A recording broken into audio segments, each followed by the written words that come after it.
¿Qué tal, amigos, amigas? Sean bienvenidos al programa más completo de las MMA en España. Yo soy Sebas Pascual. Y yo soy Rubén Palacín y esto es Ground and Pound, el show de las MMA. Empezamos este nuevo episodio de este podcast semanal en el que traemos el programa más completo sobre el mundo de las artes marciales mixtas. Hoy con la resaca del UFC 330. Malas noticias, Rubén. La derrota de Joel Álvarez. De nuevo vuelve a caer el peleador asturiano. Y la victoria de Islam Makhachev, que luego desgranaremos en profundidad. No pudo ser la victoria del fenómeno. Analizaremos en profundidad ese combate entre Islam Makhachev y Ian Machado Garry.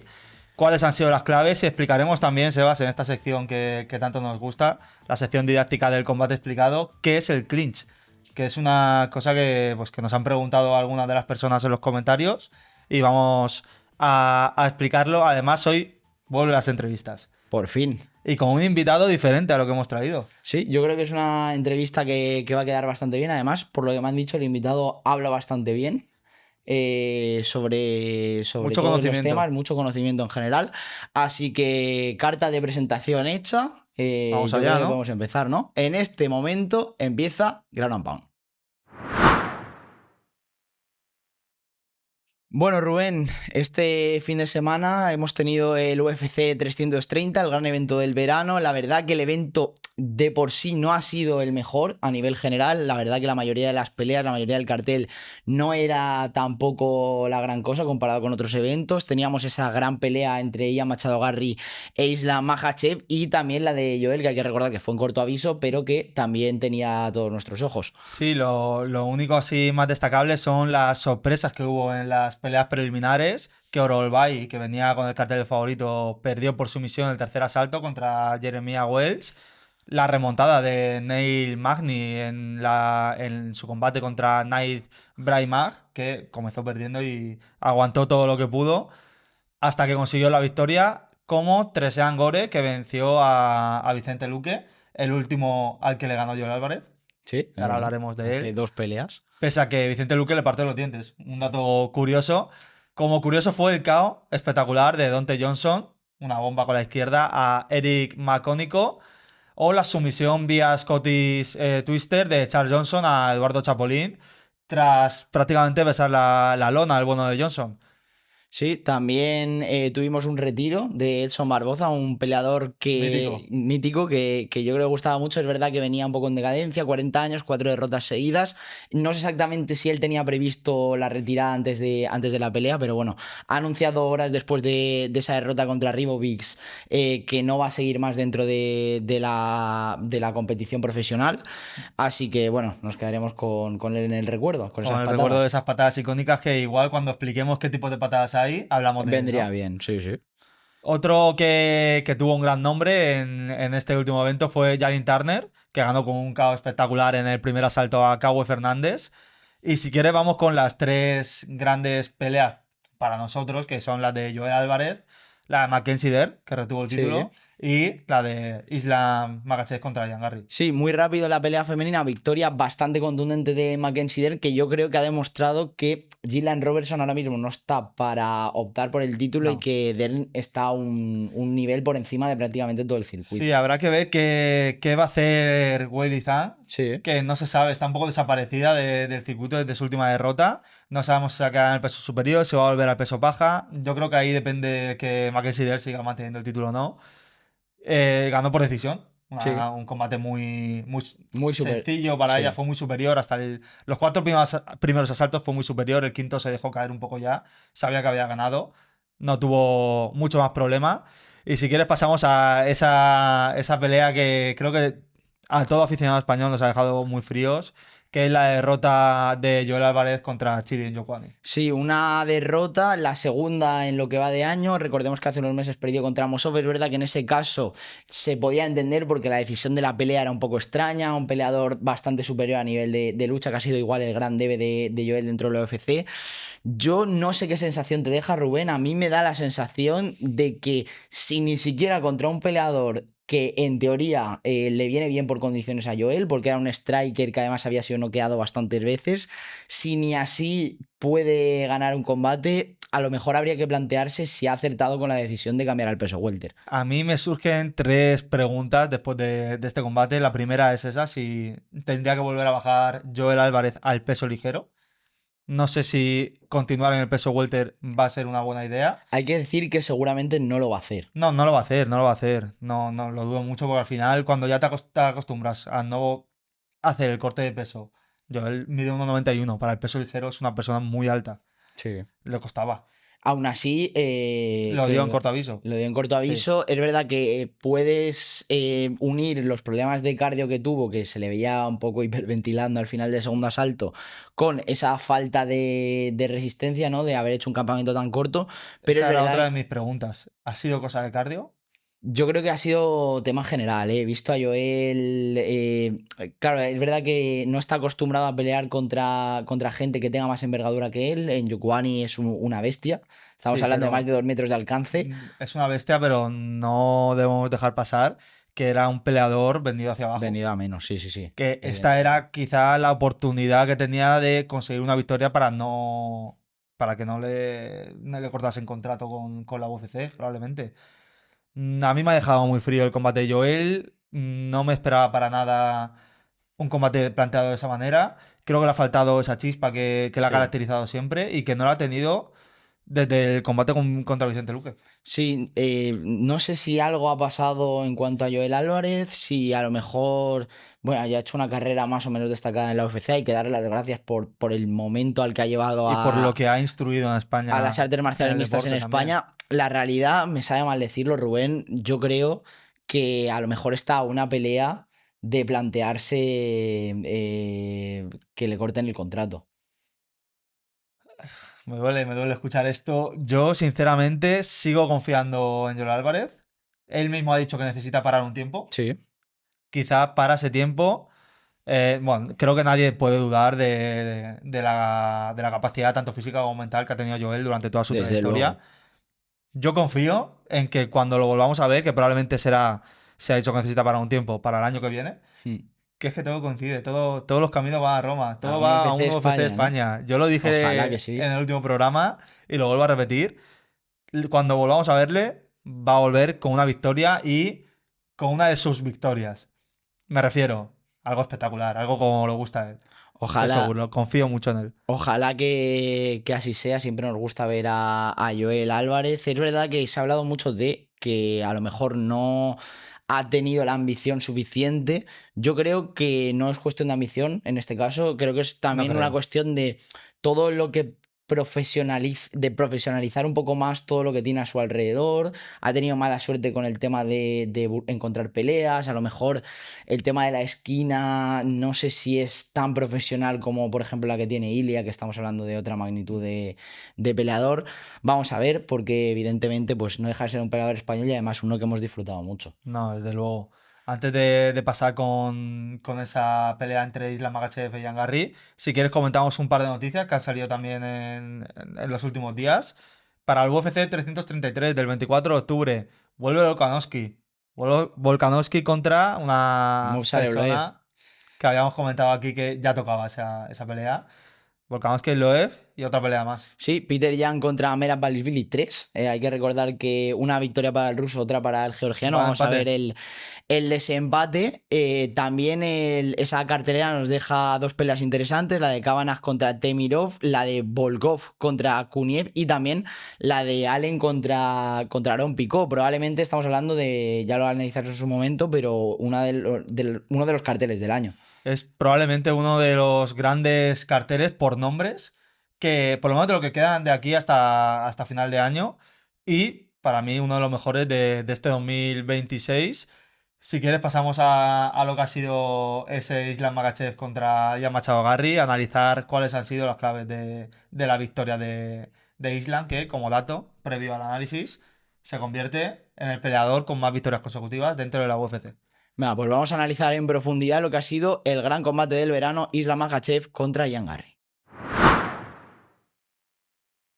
Bueno, Sebas, vamos a entrar en profundidad en lo que ha sido esa victoria de Islam Makhachev, lo que la mayoría pensaba, no lo que todos querían. Una victoria de Makhachev que se impuso no con facilidad, creo que ha sido de las victorias que más le ha costado, pero sí que se vio bastante superior en la lucha a Ian Garry. Sí, una pelea complicada. Yo creo que estamos hablando de, dentro de lo que es el ranking del peso welter, una de las grandes amenazas, si no la mayor amenaza para el reinado de Islam Makhachev. Creo que los dos primeros asaltos del Dagestani son muy buenos. De hecho, en el segundo asalto está a punto de finalizar con una gran patada a la cabeza. Me gustó la defensa de derribos de Ian, pero creo que le faltó maldad, le faltó un poco de chispa, de agresividad para llevarse la pelea. Es un poco también lo que dijo Dana White, que le faltó salir en el último asalto a morder. Te estás jugando el campeonato, iba en ese momento 3-1 en asaltos, porque el tercer asalto sí que es suyo, se lo dan todos los jueces. Incluso el cuarto asalto hay un juez que se lo da. Sí, está un poco dividida ahí. Uy, perdón a los que lo estén viendo, que le acabo de dar un golpe aquí al micro.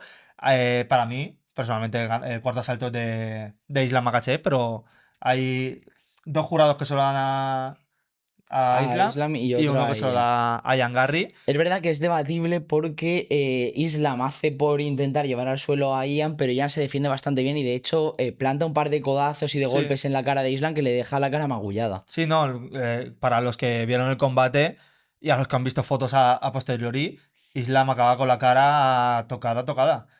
Igual no es como otras peleas en las que hay alguno que ha perdido que sí que se queda la cara mal, pero para haber ganado, Se oye, queda dañado. le ha dado pelea a Ian Garry, pero lo que le pasó a Ian Garry es que yendo 2-1 abajo o 2-2, en el caso del jurado que le dio el cuarto asalto, no puedes salir el quinto jugándote el cinturón dando abracitos. No puedes, no puedes. A ver, es verdad que Islam es un peleador que domina mucho, sabe cuándo enfriar la pelea, sabe cómo llevar al rival a que no le sea tan dañino y hay que entender que Ian Garry tampoco es un peleador con un poder de finalización tan alto. Pero tienes que ir con todo, si estás perdiendo la pelea. Sí, sí, sí, no, a nivel de intención seguro, pero es que Es a lo la mejor maldad, es la maldad que le falta. no tiene esa capacidad tampoco, que a lo mejor sí que podría tener un Carlos Prates, un Michael Morales, que ahora, de hecho, aprovecho para preguntarte, para mí salen los dos beneficiados de, bueno, más que beneficiados, eh, salen bien de la pelea. Sí. Islam, habiendo conseguido un récord histórico y demostrando que incluso a un peleador que le sacaba una envergadura tremenda es capaz de ganarle. Y Garry como que ha conseguido probar que tiene nivel para una pelea así, por mucho que ahora mismo Islam esté un escalón por encima. Yo te pregunto, Rubén, ¿qué le viene a ambos? ¿Qué esperas de ambos? Porque Islam ya ha anunciado que seguramente antes de Ramadán, entre diciembre y enero, Sí. va a tener una pelea. Nosotros nos alegramos porque hay campeones que no quieren pelear pronto, que quieren hacer un combate al año, dos como mucho. Agradecemos que Makhachev quiera ser activo y lo que creo que va a venir tanto para Island como para Ian Garry es el campeón contra Carlos Prates y Morales contra Ian Garry. El que gane por el cinturón. Por el cinturón. Sí, yo lo veo. Creo que Lo Carlos veo Prates ha normal. ganado a peleadores con más nombre y con mejor posición de los que lo ha hecho Michael Morales. Me gustaría ver una pelea entre los dos. Dicho Sí, lo esto, dijimos hace poco no, lo en dijimos hace peleas que nos poco, gustaría pero ver. dada la situación, personalmente, fíjate, creo que le puede plantar más cara Morales a Makhachev, Estoy de acuerdo contigo. pero creo que el elegido va a ser Carlos Prates, Para que mí, salió fumando el otro día, por sí. cierto. Para mí, Carlos Prates contra Islam Makhachev partiría en clara desventaja porque es el estilo de peleador contraatacador que yo creo que contra alguien que mide también las distancias como Islam no entra tanto al Tiene muy trapo. buen IQ de pelea Islam y no creo que es que le pudiera escapar en ese sentido esa pelea. Morales igual tiene menos poder de finalización, pero me parece un peleador Y que es mucho más grande. tiene más posibilidades de acabar con Islam. Por cierto, habrá que ver si Shavkat Rakhmonov, que me parece Bueno, el mejor candidato posible a competir con Islam Makhachev en ese peso welter, puede tener alguna opción de volver y de pelear por el título. yo creo que cuando vuelva Rakhmonov necesitará por lo menos mínimo una pelea para poder disputar ese cinturón contra Makhachev, porque no puedes, después de tanto tiempo sin estar en el circuito, volver y enfrentarte al campeón. A no ser que seas, por ejemplo, John Jones, pero no es John Jones. ¿Sabes en qué? Bueno, Rakhmonov e Islam Makhachev, dos personas del este de Europa, uno de Kazajistán, otro de Dagestán. ¿Sabes en qué destacan mucho ambos? Sorpréndeme. En el clinch. que nos sirve para ilustrar lo que va a ser este combate explicado. ¿Qué es el clinch? Bienvenidos al Combate Explicado, esta sección en la que analizamos los conceptos más importantes de las artes marciales mixtas para que cualquier persona, Sebas, haya practicado, no haya practicado, haya visto mucho de este deporte o no haya visto tanto, pueda enterarse de lo que ocurre dentro de la jaula.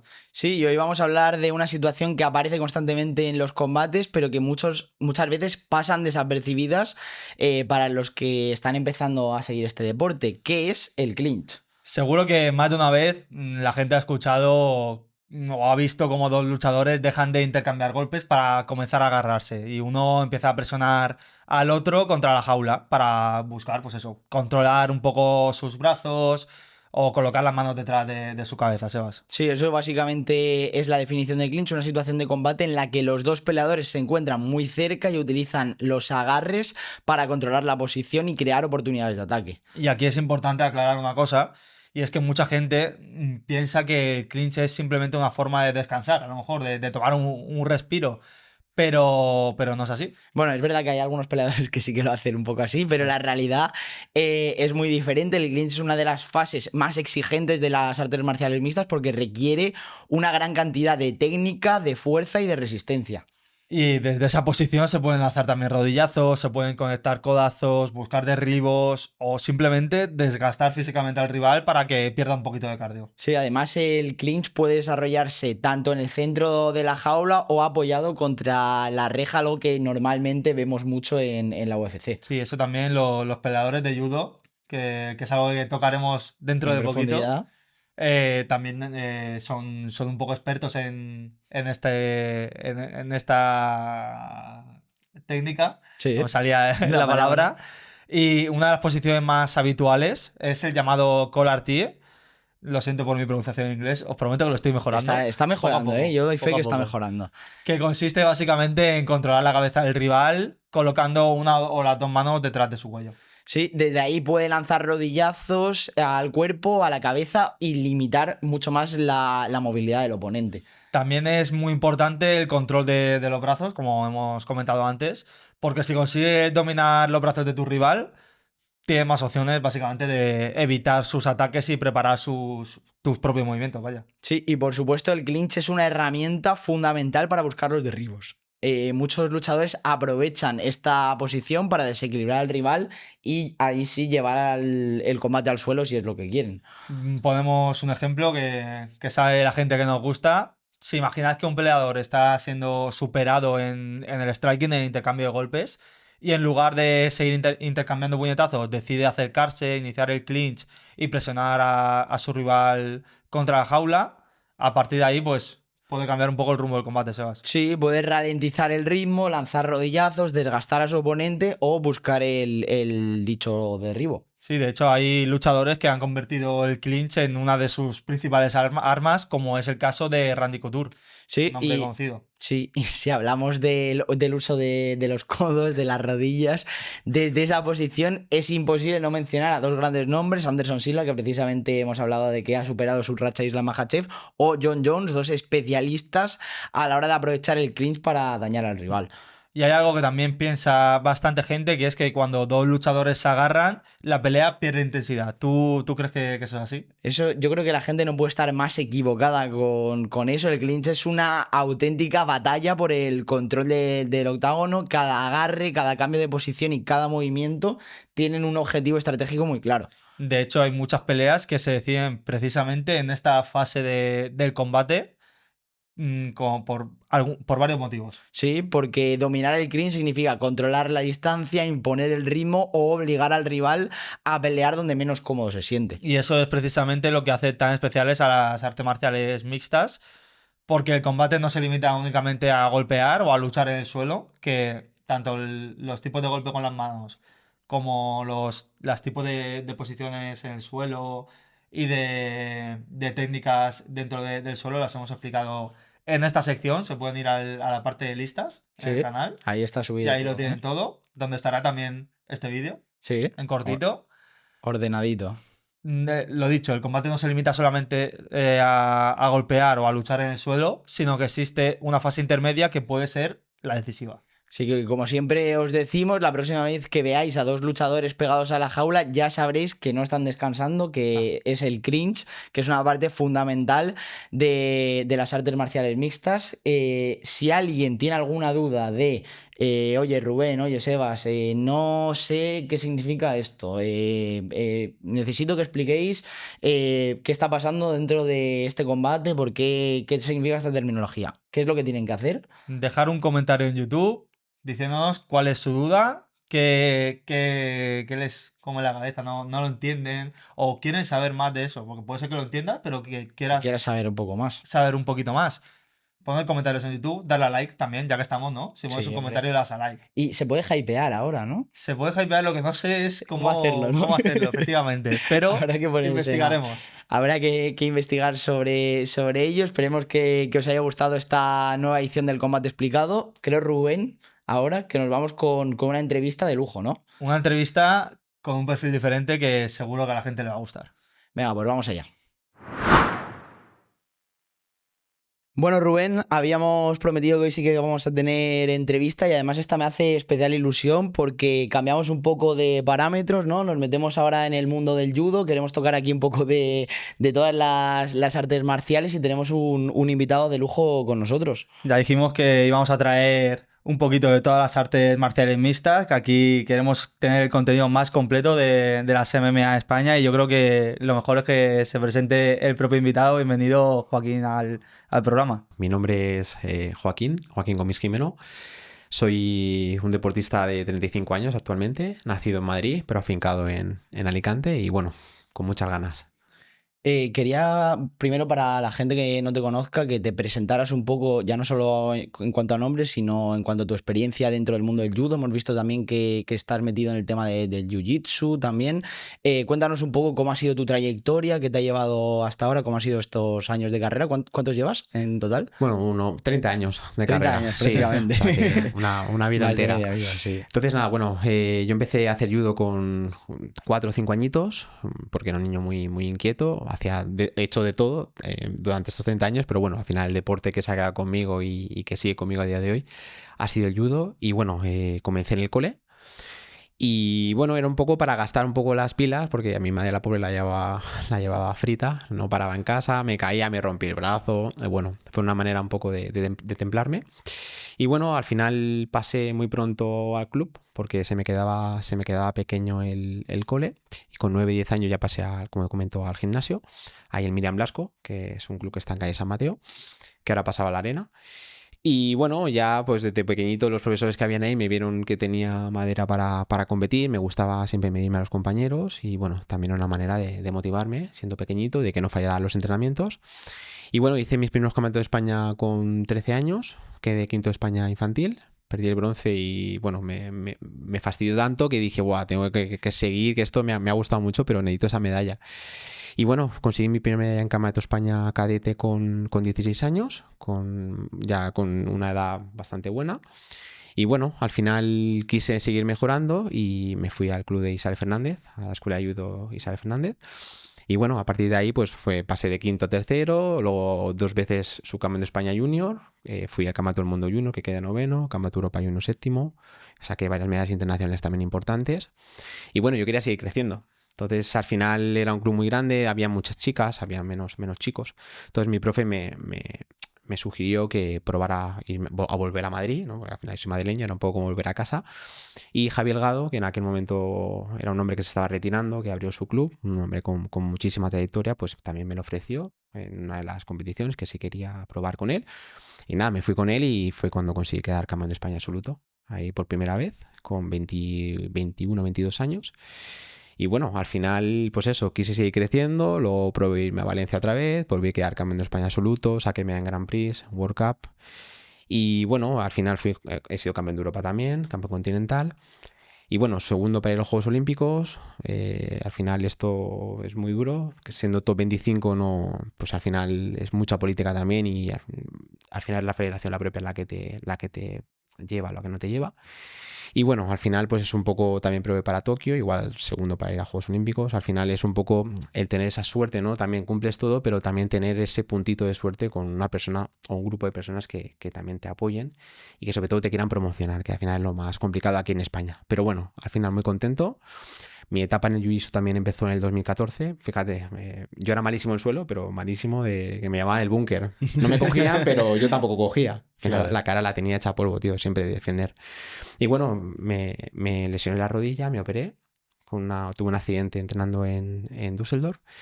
Y al final mi hermano, Paco Gómez, seguro que lo habéis oído hablar de él, él me dijo, venga, vente y prueba en el Climbing Club, aquí, ya verás cómo te va a gustar. Y primer día que fui ahí me pegaron una paliza terrible. Yo le dije a mi hermano que no quería volver y al día siguiente volví. Yo iba a hacer la rehabilitación de la rodilla y acto seguido me iba de empalme ahí a entrenar suelo. Fue cuando conocí a los Topuria, a Leo y a Ilia, tengo buena amistad con ellos también. Y bueno, al final me enganché también. Esto fue un poco como todo, ¿no? Al final vi que pasé de que me cogieran y que me finalizaran de todas las maneras a ser yo el que estaba pasando, a que finalizaba. Y bueno, a día de hoy igual sigo unido al Jiu-Jitsu. No he competido en Jiu-Jitsu y en grappling porque al final no nos permitían, si estamos competiendo internacionalmente, competir en esa disciplina porque nos penalizaban. Fue una norma que puso la internacional nuestra. Pero bueno, es algo que tengo pendiente y bueno, me gustaría probar también en algún momento. Y de toda esta trayectoria, todos los campeonatos en los que has estado, ¿cuál sería el momento más bonito que recuerdas dentro de toda esta trayectoria que corta no ha sido? Pues para mí el momento más especial fue la primera vez que quedé campeón de España absoluto. Fue un sueño porque yo nunca me había clasificado para un campeonato de España absoluto. Fíjate, para que vean, ¿no? Que venía de sacar buenos resultados anteriormente, pero hasta que no di el salto a Madrid no era capaz ni de coger tanto peso, porque yo al final soy finito, pero no conseguía dar el peso, ni tampoco perdía quedando pocos segundos o no terminaba de concentrarme y para mí ese fue muy, muy especial. ¿Cómo valoras el momento actual del judo en España? Has hablado un poco del tema de la federación, ¿no? Que al final funciona todo un poco por clientelismo, ¿no? Por decirlo así, no sé si exactamente por contactos o demás. ¿Cómo funciona? Porque creo que en general está en un buen momento a nivel deportivo, pero a lo mejor es un poco complicado abrirse camino dentro del mundo. Al final es un deporte que no te puedes tampoco relajar ni un segundo, entonces tienes que estar constantemente apostando, por eso tienes que estar saliendo de casa, si no, al final en tu zona no terminas de carburar o no te pueden promocionar tanto como tú quisieras, aunque tus resultados te avalen, también necesitas un poquito de apoyo ahí en la federación para que, oye, pues mira, tengo estos chicos que tienen estos resultados, pues quiero que se apueste también por ellos, ¿no? Entonces, el judo español está en un muy buen momento, yo creo, porque tanto a nivel masculino como femenino.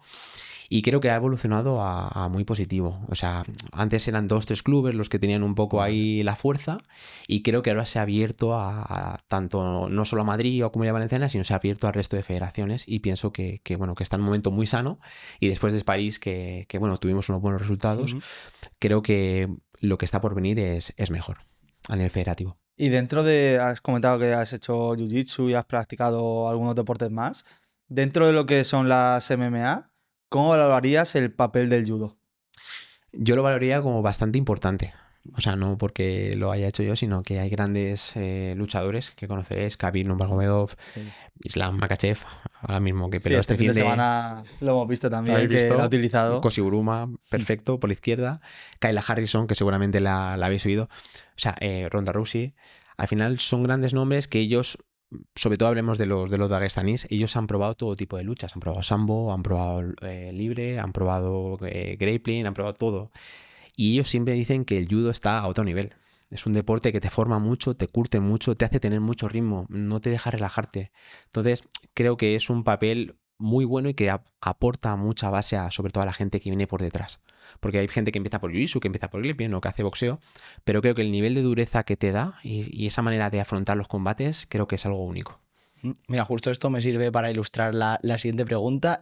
Aunque no has competido a nivel oficial dentro del Jiu-Jitsu, ¿qué diferencias encuentras entre el mundo del judo? Porque sí que al final has estado muy metido también dentro del Jiu-Jitsu. Entre el judo y el Jiu-Jitsu o incluso el grappling, ¿qué diferencias ves? Pues al final el el judo la transición que hay de pie-suelo es muy rápida. Entonces, al final, el contrincante o tú tienes que ser muy rápido, tienes que tener esa agilidad para poder someter al otro o inmovilizarle.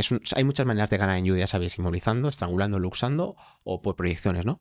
Entonces, al final, el jiu-jitsu pues, te da muchas más herramientas. Hay también llave de pierna, hay una serie de llaves que en judo están prohibidas. Entonces, yo diría que el jiu-jitsu es mucho más dinámico, te abre un abanico... Es un abanico bastante amplio de técnicas para poder finalizar al otro, pero el judo al final te hace tener esa rapidez, ¿no? No es tan dinámico, pero te hace ser mucho más efectivo. Más preciso, ¿no? Más preciso, ¿no? Correcto.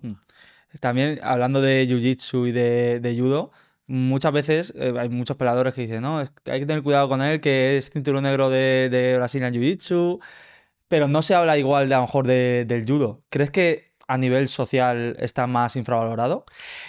Yo creo que actualmente está un pelín más infravalorado el judo, ¿no? Que el jiu-jitsu, porque el jiu-jitsu se ha vendido muy bien. Sí. Al final tiene muy buen marketing y igual que el grappling es un deporte precioso, o sea, no es una cosa no quita la otra, pero creo que el judo ahora mismo es cuando se está empezando a vender bien. Está utilizando más las redes sociales, YouTube, o sea, la ropa al final queda mejor, los kimonos, te permiten tener tu publicidad dentro del traje. Si tú ves los kimonos de jiu-jitsu, ves las licras, ves todo y te invita, ¿no? a poder practicar. Visualmente es más llamativo. Pero creo, bueno, es parte del juego. Al final el jiu-jitsu, el deporte madre de él es el judo. No es que naciera de por sí, voy a hacer jiu-jitsu, no. Sino que al final había un chico que se llama Kimura, que era un top de judo japonés, y se vino aquí a España, no le hicieron caso, y entonces se fue a Brasil. Entonces fue por eso donde nació el jiu-jitsu brasileño. Es curioso, ¿no? Y se han vendido muy bien. Al final ellos tienen muchos practicantes. A nivel federativo les falla un poco porque tienen muchas federaciones, pero bueno, en el momento que se unan, yo siempre lo digo, será un deporte olímpico, el jiu-jitsu. Además está muy de moda dentro de las MMA. Prácticamente todo el mundo parece que tiene que saber dominar el jiu-jitsu. Es obligatorio, bajo mi punto de vista, porque al final MMA...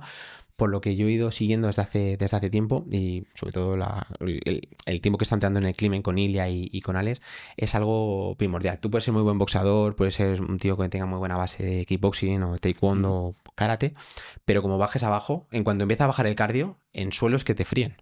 Da igual, aunque tenga un nivel morado, aunque tenga un tío un nivel azul, es que te va a freír. Entonces creo que es algo muy... Y en judo igual pasa igual, ¿eh? Cuando te baja el cardio, el tío que sea un cinturón azul de jiu-jitsu o cinturón morado, es que se los hace a todos, ¿eh? Da igual que sea campeón olímpico, campeón mundial, que los termina finalizando, ¿eh?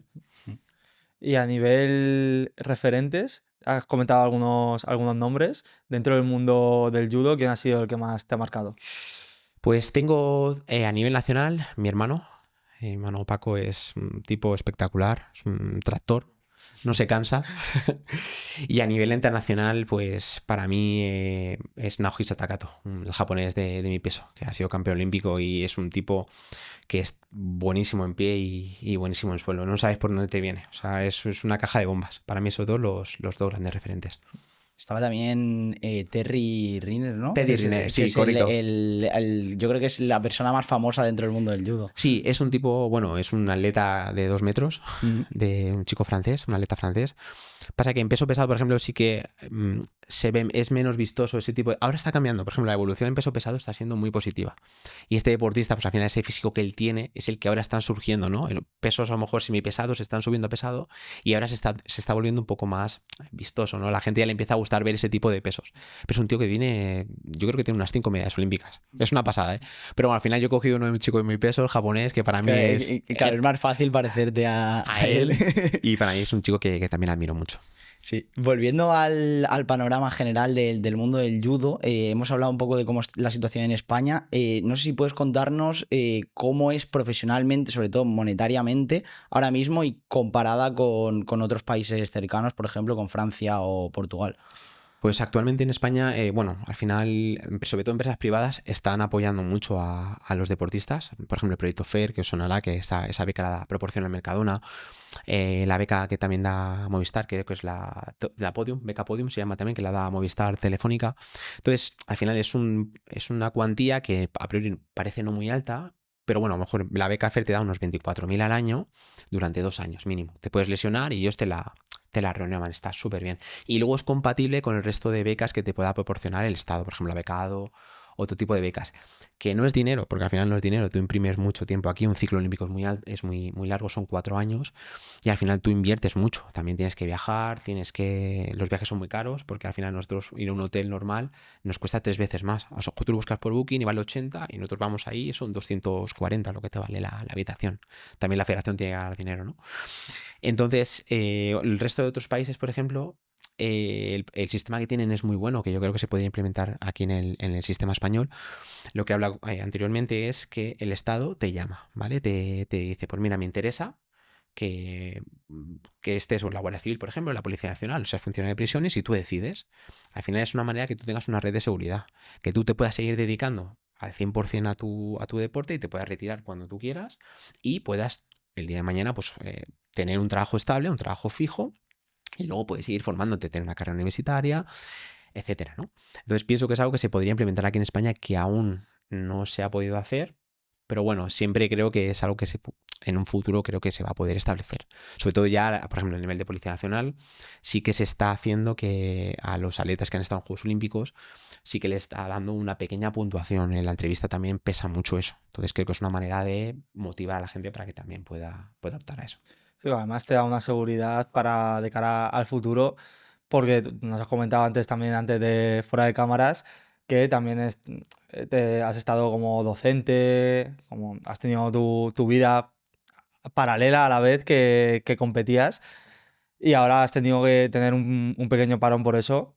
Lo que has comentado, si te ayuda a poder seguir compitiendo mientras tienes ahí una red de seguridad, se avanza mucho para el deporte. Se avanza mucho y sobre todo porque te da una tranquilidad. Siempre hablamos de salud mental, ¿no? Sí. Que es muy importante y nadie te prepara para la hora de retirarte. No es lo mismo retirarte teniendo algo estable, teniendo yo qué sé, tu sueldo fijo, tu casa, tu familia y demás, que retirarte sin nada. Como os he comentado anteriormente, que es algo duro de decir, pero es que tengo compañeros y compañeras que terminan su carrera deportiva, acabas hecho trozos porque te duele todo y no tienes nada, no tienes nada de formación y claro, vas a una entrevista de trabajo y te piden experiencia, te piden formación, entonces te toca como empezar de cero otra vez y eso es muy duro porque pierdes tu identidad totalmente. Entonces es una manera, yo creo que en un futuro, yo aquí os digo, que pelearé para que eso se pueda hacer posible, para que otros compañeros no pasen por lo que pasamos o hemos pasado otros compañeros.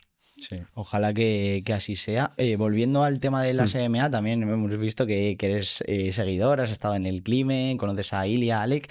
¿Qué peleador crees que implementando una base de judo a su arsenal podría ser un poco más completo o que a lo mejor tenga alguna carencia en ese sentido y que le pueda ayudar? Yo creo que la gran mayoría de los peleadores a nivel europeo, sí, a ver, sí que tienen buena base a nivel de lucha sobre todo, pero creo, por ejemplo, un tipo que me gustaría verle y poder implementar lo que creo que él juega mucho, ¿no? A nivel el ámbito psicológico, Paddy.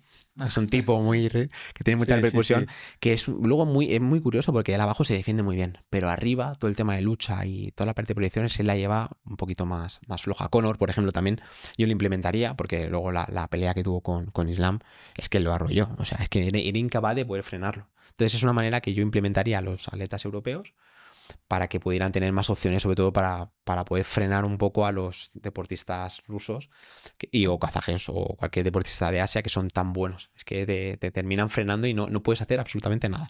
Es complicado cuando el grappling, lo hemos comentado en algunos programas, que el grappling se ha impuesto un poco estos últimos años en lo que es la UFC. Y el tener un buen nivel de lucha, tanto arriba como abajo, porque hay gente que piensa que solo es abajo. No, arriba es también muy, muy importante en el desarrollo de cualquier pelea. Y sobre todo, yo como docente, que también he estado ayudando a algunos compañeros, y sobre todo cuando he luchado con Ilia, cuando he luchado con Alec, me he dado cuenta que la gente no sabe posicionar bien su guardia y te vuelves muy vulnerable. Igual que abajo, como abras un espacio, ya te pasan y es muy difícil quitártelo encima o incluso en la espalda.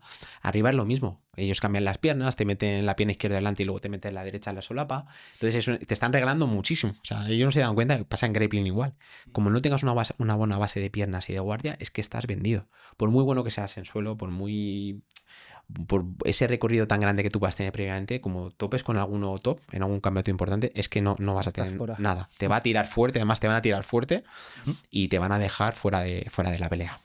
Oye, sabiendo que has mencionado que has estado peleando con Ilia y con Ale, se habla mucho últimamente, después de la derrota que tuvo Ilia, que el nivel de suelo que tiene no era tan elevado como lo que decía la gente en Alicante, que de hecho durante muchísimo tiempo se ha hablado de que él era un peleador más de suelo que de striking, y mira que a nivel de boxeo ha demostrado mucho. ¿Tú que has entrenado con él, crees que ese nivel es así? Mira, yo siempre digo una cosa, somos seres humanos, podemos fallar. Y esto que le ha pasado a él es un 1%, o sea, él de 100 veces, una vez le puede pasar. O sea, el 99% de las veces, él, cuando tiene a Justin ahí, que lo va a finalizar, que lo tiene, lo finaliza. Y ese 1% es que hay muchas variables. Puede ser que a nivel de golpeo él ya estuviera un pelín más mermado, pero es que él tiene un nivel superior. Superior, de verdad. No conozco a nadie, igual que Ale, no conozco a nadie. Mi hermano es increíble. Pero a nivel de ese nivel, yo no conozco a nadie. A nadie. He luchado y he peleado con mucha gente, que Travis Stevens también conoceréis. Él es una pasada en suelo. Pero no hay nadie, de verdad. Tiene un nivel de fortaleza de todo. O sea, no se te despega y te finalizan con todo. Pero al final la gente también le gusta mucho hablar. Claro. En la derrota. En la derrota. Y es un tío que yo te digo que esto le pasa una vez y no le... Igual que a Ale, les pasa una vez y no les vuelve a pasar. Sí, Tiene un nivel muy alto los dos. Muy, muy alto. A mí me da la sensación de que a partir de ahora va a volver a utilizar más el suelo de lo que lo ha utilizado en las últimas peleas. Él quería hacerlo bonito. Sí. Quería sí. hacerlo bonito, que lo tuvo pero es algo que como es tan rápido todo, Sí, dudas de segundos. Claro, dudas nada, medio segundo, el otro se abre, estaba ya que lo había pinchado prácticamente, estaba Justin destrozado, él mismo lo dijo su entrenador. Y Ilia, el pobre ahí, es que yo lo estaba viendo y digo, no me lo puedo creer. Pero es algo que al final las derrotas, este tipo de derrotas te hacen más fuerte. Igual que Alex, mira cómo volvió después de la derrota que tuvo y van a ser imparables, estoy seguro.